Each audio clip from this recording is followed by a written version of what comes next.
Brink takes place on the Ark. It's an immense artificial floating city at sea, built as part of a contemporary green vision, but now existing in 2045, and having lost contact about 20 years beforehand with the rest of the Earth, it exists in complete isolation, with what were originally sustainable resources now in limited supply. The result of this is that competing social factions have been thrown into an isolated and horrific conflict. We're heading to the Ark's airport.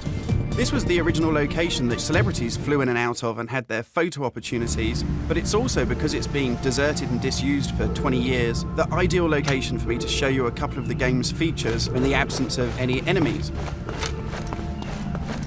Now, Brink uses those same familiar shooter controls that you're used to, but without the artificial constraints, because we've developed a new system that we're calling SMART. It stands for Smooth Movement Across Random Terrain. If you walk up to something that's an obstacle, just as you would do in any other shooter, you'll stop. But if you want to try and indicate to the game that you want to get somewhere as quickly as possible, using this SMART button, you're able to vault, mantle, and climb with ease.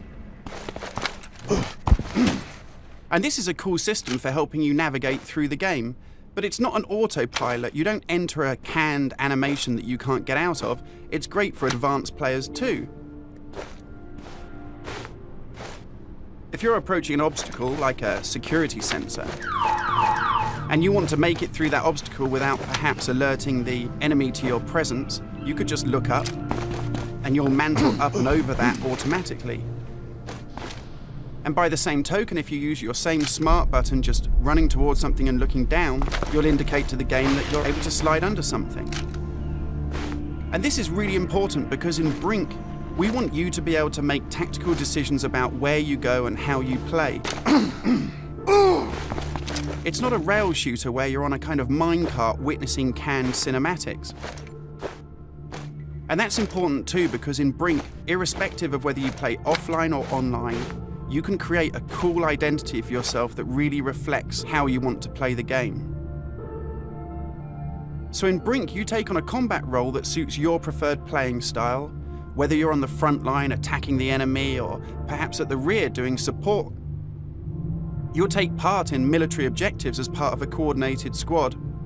And when you complete these successfully, you'll earn experience points that allow you to unlock cool upgrades for your weapons, really cool abilities that suit the way that you want to play, and also cool outfits that reflect what a badass you are. And you can do this irrespective of whether you play offline in traditional single-player style mode with no internet connection, or play cooperatively with up to 7 friends, or go online and play fully where the entire game is full of strangers.